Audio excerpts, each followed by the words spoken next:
Bem, amigos, o programa Veredito já é uma realidade no meio jurídico aqui em Sorocaba, com a finalidade de levar cultura e conhecimento jurídico para a população de uma forma geral, entrevistando advogados que dão exemplo na atividade que escolheram. Hoje nós temos aqui a grata satisfação em receber o Dr. Márcio Lemes, que é o vice-presidente da Ordem dos Advogados do Brasil, aqui de Sorocaba, a 24ª subseção. Não é por acaso que se tornou vice-presidente da Ordem. Ele, antes disso, um advogado extremamente combativo, um advogado conhecedor, um advogado com conhecimento superior, eu digo até com muita ênfase aos demais colegas da nossa atividade profissional, pós-graduado em Direito Tributário, pós-graduado em Direito Processual Civil, professor de curso de pós-graduação. Pois não, doutor Márcio, o senhor tem a palavra. É uma satisfação estar aqui no programa, tenho acompanhado desde a sua estreia, todos os convidados têm passado por aqui e é um programa extremamente importante para a comunidade jurídica e para a população de um modo geral, vez que aborda assunto de interesse geral, numa linguagem fácil, numa linguagem didática, e me sinto prestigiado por estar aqui sentado nessa cadeira onde passou por aqui grandes nomes da advocacia de Sorocaba. Portanto, é uma satisfação, um prazer estar aqui falando um pouco sobre a advocacia. Doutor Márcio, tenho a certeza absoluta que a satisfação é toda nossa. Mas adentrando ao tema propriamente dito, que hoje nós vamos discutir a advocacia em plena crise econômica que o país atravessa, né? Até porque fala-se muito que o médico, ele vive nas grandes epidemias, os médicos é que saem bem, e os advogados, quando a crise política, econômica, institucional, são eles que são os beneficiados. E, enfim, a crise está aí e não há como negar. Milhares de pessoas desempregadas, a violência correndo solta no nosso país. Na sua visão, doutor Márcio, a crise econômica que assola o país trouxe reflexo na advocacia também? O que você poderia dizer a respeito disso para Olha, doutor Joel, o que me parece é que a crise, de certo modo, afeta a sociedade do modo geral. Mas o importante, já passamos por outras crises, mas o importante é que essas crises também dão oportunidade, né? São em crises em que os grandes talentos aparecem, que aqueles que são empreendedores conseguem se destacar. De modo que a minha impressão é que para a advocacia, de certo modo, afeta, de certo modo, mas estão surgindo várias oportunidades de trabalho. Veja, nós temos aí, por exemplo, advogados que estão se especializando em temas para dar assessoria a empresas que passam por enfrentam algumas demandas que até então não era comum. Veja, no mundo corporativo, desde a edição da Lei Anticorrupção, em razão de tudo que a gente vem vendo no país, os trabalhos de combate à corrupção, surgiu a Lei Anticorrupção, por meio da qual se exige hoje das empresas regras de compliance. Então, grandes advogados estão se especializando, ou jovens advogados, estudando essa lei, trabalhando nessa seara do direito e tendo várias oportunidades. Por isso mesmo, me parece que esse momento tem sido de grandes oportunidades para todos aqueles que estão atentos e que conseguem empreender. Então, apesar das dificuldades, eu entendo que nós podemos, na advocacia, fazer a diferença, sobretudo porque é uma atividade essencial. Hoje, todo empresário ou toda pessoa física que tem patrimônio ou que se relaciona de algum modo, faz negócios, ela precisa de um advogado, seja no aspecto da consultoria, seja no aspecto contencioso, para efetivamente atuar em processos judiciais. Perfeito, doutor Márcio. Essa é uma resposta maravilhosa que todos nós esperávamos, e sabendo da sua cultura, do seu conhecimento, do seu discernimento, não poderíamos esperar uma resposta melhor. Agora, ainda sobre a questão da crise econômica e política, na sua visão, atinge a classe como um todo, ou os maiores prejudicados são aqueles que estão ingressando no mercado de trabalho, ou, muito embora o senhor tenha falado com muita propriedade a respeito dessa situação, né? Porque existem aqueles advogados que já têm anos de advocacia, de escritório, tem uma clientela formada, tem um nome feito e tal, e está lá chegando o jovem. Então o conselho que o senhor daria para o jovem era justamente esse: se especialize, busque novos caminhos, É isso que o senhor está falando para o jovem advogado, a respeito do jovem advogado? A advocacia iniciante, o jovem advogado, eu prefiro a expressão advocacia iniciante porque nós temos advogados iniciantes que não são jovens na idade, mas são jovens na disposição de trabalho. Nós temos muito já pessoas de meia idade nos cursos de direito. Então me parece, para quem está iniciando a advocacia, as dificuldades existem já há algum tempo e me parece que não decorre da crise. A dificuldade de se estabelecer no mercado de trabalho, nós sabemos as dificuldades. Quando você pretende abrir um escritório de advocacia, se você não tem uma rede de contatos, se você já não tem um conhecimento social bastante grande, você assume um custo de imediato e sabemos que manter um escritório de advocacia de qualidade impõe custos altos e você não tem a receita necessária sequer para fazer frente a essas despesas. Então esse é um desafio muito grande para a advocacia iniciante, que portanto precisa ser criativa. E a OAB tem um papel importante nesse momento. A OAB precisa preparar esse advogado, precisa acolher esse advogado e estimulá-lo, seja no aspecto acadêmico, seja no aspecto de aperfeiçoamento, assim como conceder alguns benefícios para esses advogados que estão começando. Então é assim que eu vejo hoje. O advogado iniciante tem que tomar bastante cautela. Primeiro, aprender a empreender, né? A gente não aprende na faculdade o empreendedorismo. E então nós precisamos ter noções de administração para que nós possamos manter o escritório. Mas além disso, é importante que esse advogado iniciante, se não tiver condições financeiras, que vá para um escritório de advocacia já consolidado para que, além de aprender, tenha a oportunidade de um ganho. Nós sabemos também de um outro problema. Infelizmente, os grandes escritórios têm pago remunerações bastante achatadas a esses jovens advogados que ficam desestimulados ao exercício da advocacia. Então, também demanda um certo trabalho de conscientização dos advogados já estabelecidos para que paguem dignamente esses profissionais que estão se iniciando. Sobretudo porque nós sabemos a retenção de talentos em escritórios de advocacia é de extrema importância, né? Fidelizar esse nosso colaborador no escritório é de extrema importância para que ele trace uma carreira, para que nós possamos dar perspectivas de trabalho. Agora, se me permite para concluir, verificamos por outro lado que muitos dos advogados iniciantes saem dos cursos de direito sem estar devidamente preparados para a advocacia, em que pese o exame de ordem. Nós temos advogados e muitos que estão aí no mercado de trabalho que, infelizmente, sofrem com a falta de preparo. Então, quando vão para um processo seletivo ou quando começam o exercício da advocacia, ainda que da forma privada, passam por dificuldades técnicas bastante graves, né? E, por fim, temos a possibilidade do advogado se inscrever no convênio com a defensoria, né? E aí ele é nomeado e recebe uma remuneração que, infelizmente, sabemos nós, é um grande problema a ser enfrentado pela OAB, que a remuneração é bastante baixa, aquém da tabela de honorários estabelecido pela própria OAB. Aqui, quando o senhor fala a respeito dessa situação do advogado iniciante, na questão da remuneração, do convênio com a Defensoria Pública, o senhor está falando da assistência judiciária gratuita. O advogado vai, se inscreve e é feito ali um sorteio e são enviados os clientes para esse advogado que ele não pode cobrar um centavo e vai receber do Estado aquela bagatela, vamos assim dizer. Né, doutor? É exatamente isso. As pessoas, a Constituição garante a todos os cidadãos brasileiros o acesso à justiça, garante a disponibilização de um advogado sem qualquer custo a essa pessoa, desde que ela comprove que não tenha condições financeiras de arcar com os honorários do advogado. E quem faz a gestão de tudo isso são as defensorias, seja a Defensoria da União, seja a Defensoria do Estado. Em grande parte a Defensoria do Estado, porque as causas em maior número, né, são causas de competência da Justiça Estadual.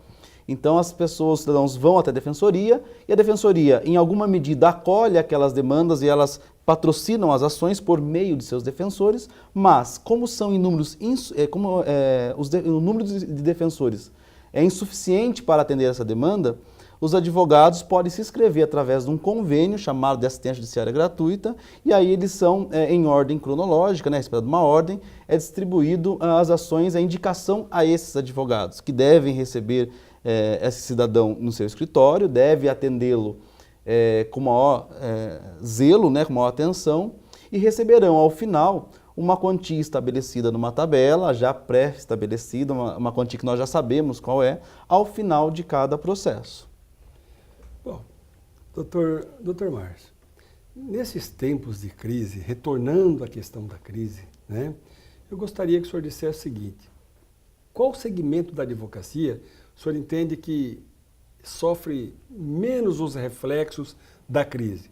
Advocacia criminal, advocacia trabalhista, advocacia civil? Eu falo a trabalhista por causa dessa multidão de pessoas que são despejadas fora do emprego diariamente. O que o senhor diz aí, posso dizer a respeito disso? Pois é, percebido, especialmente aqui em Sorocaba, o aumento expressivo do número de ações trabalhistas distribuídas à Justiça do Trabalho de Sorocaba. Tanto que passamos por uma crise bastante grave do judiciário, que não dá conta, não dá vazão às demandas que recebem. Veja, portanto, que em havendo desemprego ou empresas contratando no mercado informal, sem observar as regras estabelecidas pelas leis trabalhistas, acabam, por muitas vezes, essa relação jurídica desembocando no Poder Judiciário trabalhista. Então, nós observamos, por exemplo, os advogados que atuam nas demandas trabalhistas, trabalham no trabalho, eles têm tido bastante clientes, aí um mercado bastante importante, que recebem esses trabalhadores, esses empregados, e acabam propondo, reclamando aquelas verbas trabalhistas que não foram pagas adequadamente ao empregado ou ao trabalhador que não teve a sua carteira de trabalho anotada. Do mesmo modo, vemos o número de criminalidade aumentar, né, que acaba também por demandar a atuação de advogados que atuam na área criminal, de modo que a advocacia, me parece, que não sente como outras áreas, outros profissionais, essa crise.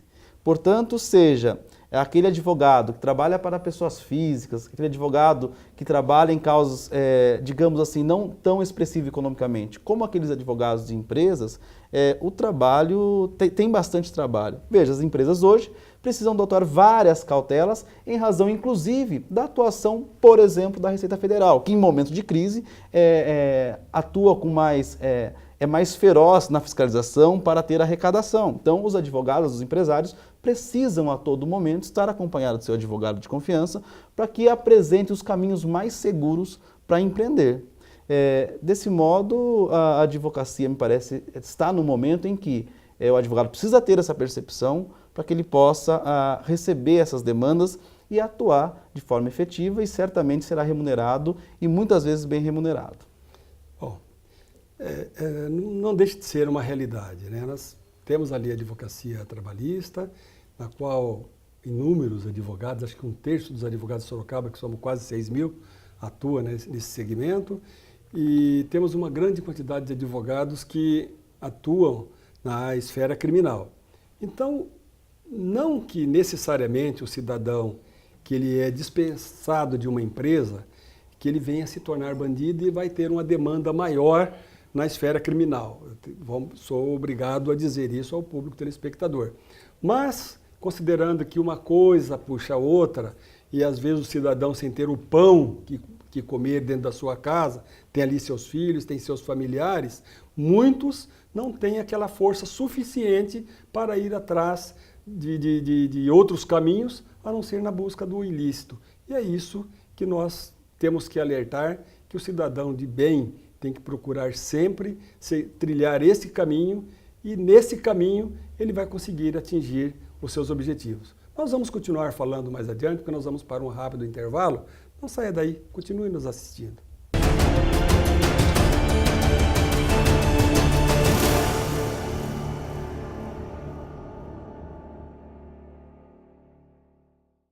Entretenimento, informação, bom humor e música. Muita música. Ipanema. Ouça.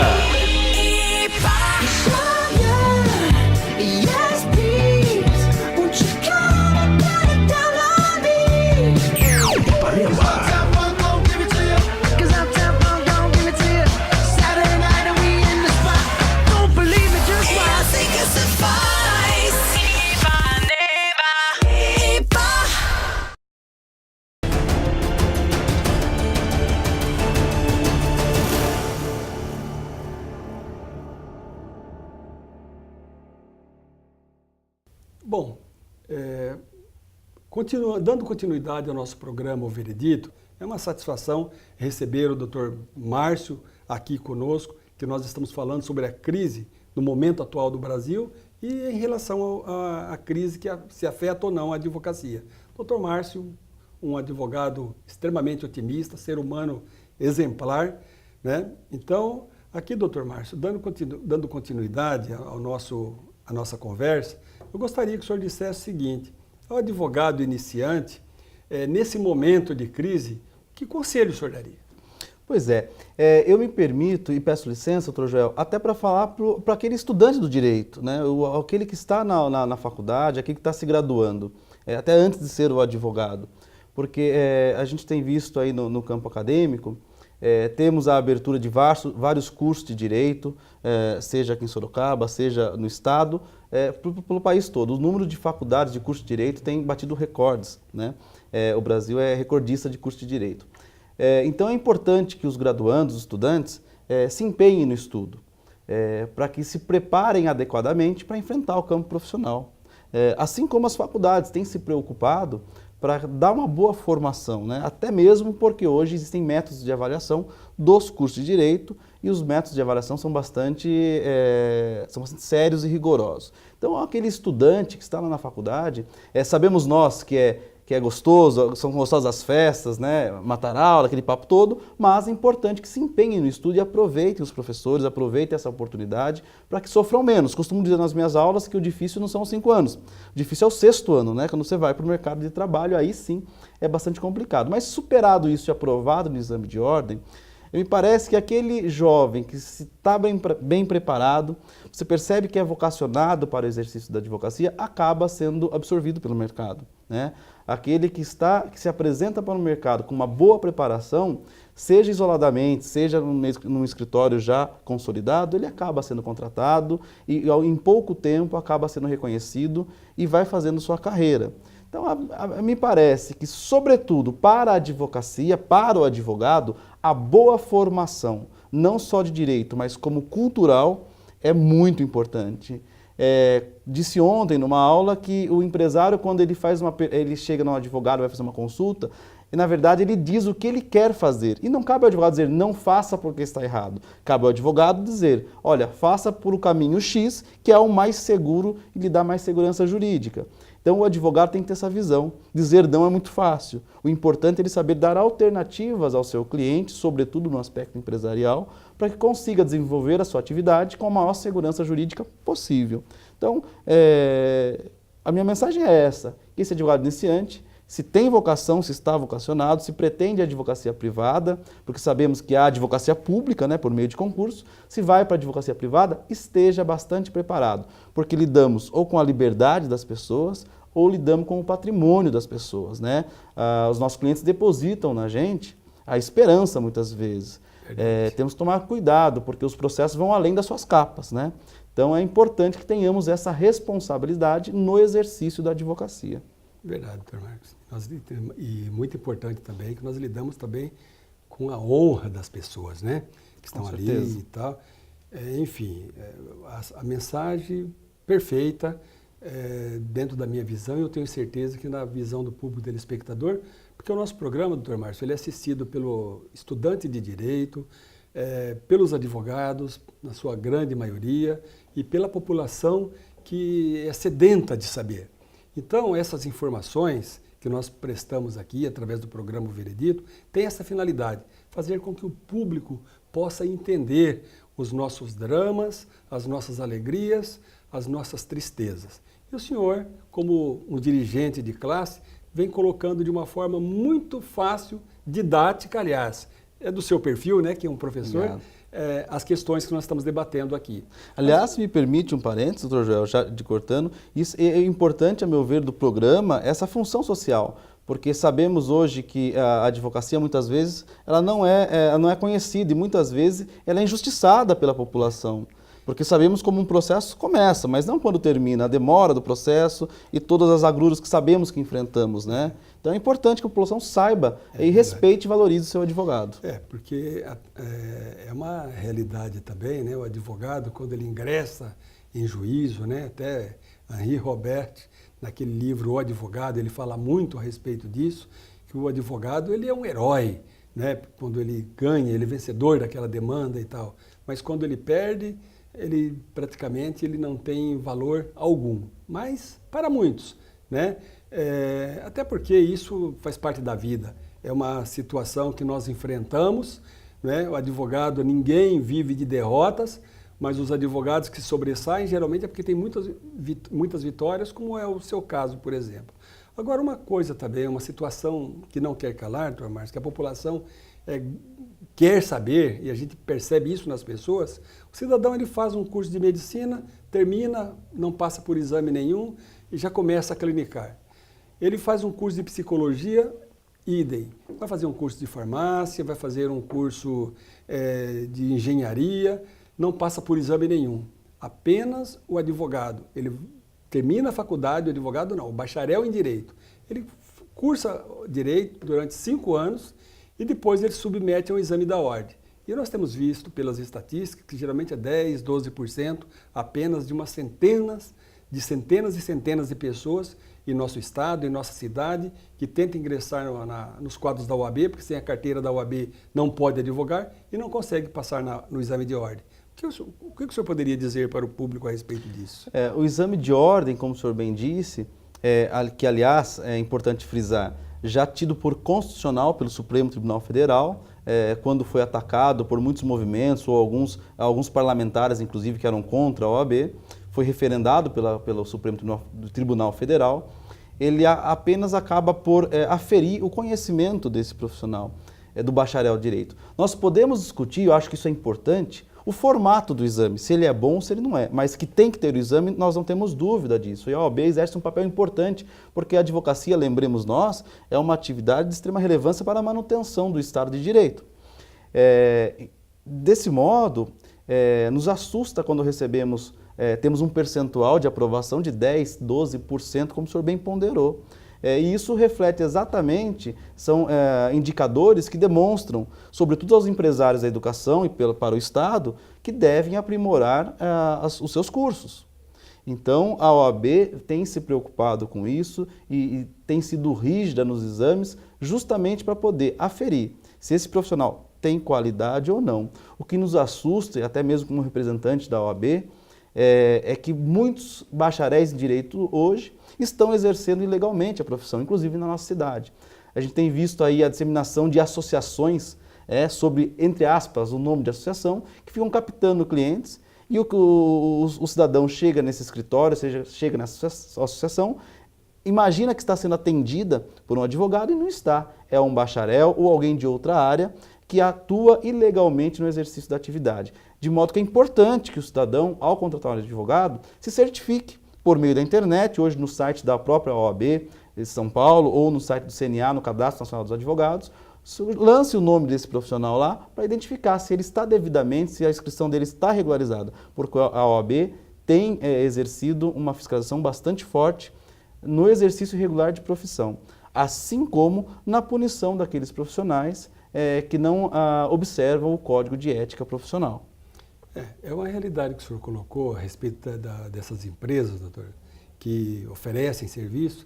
É fácil de identificar porque são aquelas que mandam cartinhas para aposentados, mandam cartinhas para as residências, colocam algumas mensagens na televisão quando nós sabemos que é proibido esse tipo de propaganda, né? Oferecendo um trabalho gratuito e quando o cidadão chega ali, tem lá 2, 3 mil reais para pagar de forma parcelada, sabendo, né, mal sabendo ele que no final não irá receber coisa alguma. Mas um assunto que interessa aqui, doutor Marcos, que as pessoas perguntam também, é o seguinte: a cobrança de consulta por parte dos advogados é um direito do advogado? Esse é um aspecto, aliás, que nós pretendemos trabalhar de forma fazer uma campanha aos advogados para a nossa classe. Assim como é natural quando eu vou ao médico pagar a consulta, deveria ser natural aquele que vai atrás do advogado pagar a consulta. Afinal, nós vivemos dos honorários, né? Esse é o meu salário. Então, infelizmente, e eu acho que isso é culpa da própria advocacia, de nós advogados, nós não damos valor ao nosso serviço. De modo que o advogado deve sim estabelecer, observada a tabela da OAB, um valor mínimo de consulta.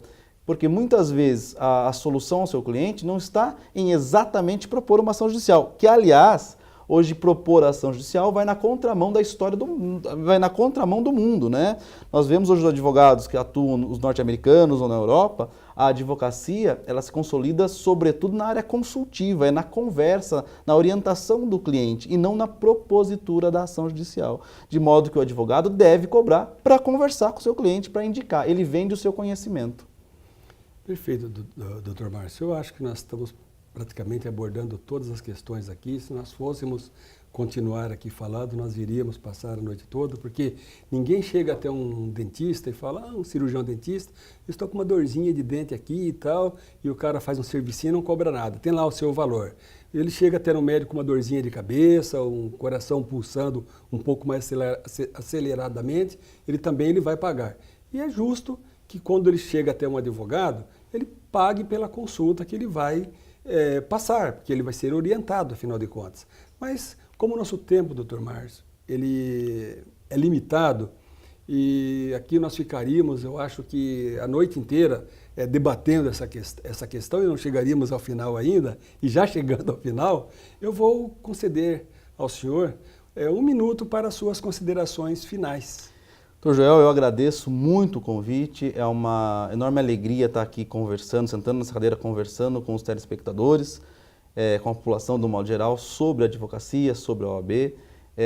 Me sinto honrado, estou à disposição e, sobretudo, na condição de dirigente da OAB, a OAB está à disposição da advocacia e da população do modo geral, porque temos por compromisso com os advogados a dedicação por 24 horas para atender a demanda dos advogados, poder possibilitar que os advogados, por meio da OAB, se profissionalizem, se aperfeiçoem por meio de cursos que estamos disponibilizando, assim como cidadãos que possam ir até lá para esclarecer eventual dúvida, eventual reclamação dos advogados. Portanto, me coloco à disposição e foi uma honra estar aqui com você. Bem, chegamos ao final. Você, meu caro público telespectador que nos assiste, nós tivemos a oportunidade de apresentar aqui um profissional exemplar, um advogado com A maiúsculo, cuja, não digo biografia, um pedacinho do que a gente pôde dizer a respeito dele, já disse tudo. Enfim, veio, com certeza encantou e encantou a nós também, porque nós tínhamos certeza absoluta que seria não um programa, um show, mas o veredito é você que vai dar. Muito obrigado pela sua audiência, meu caro telespectador.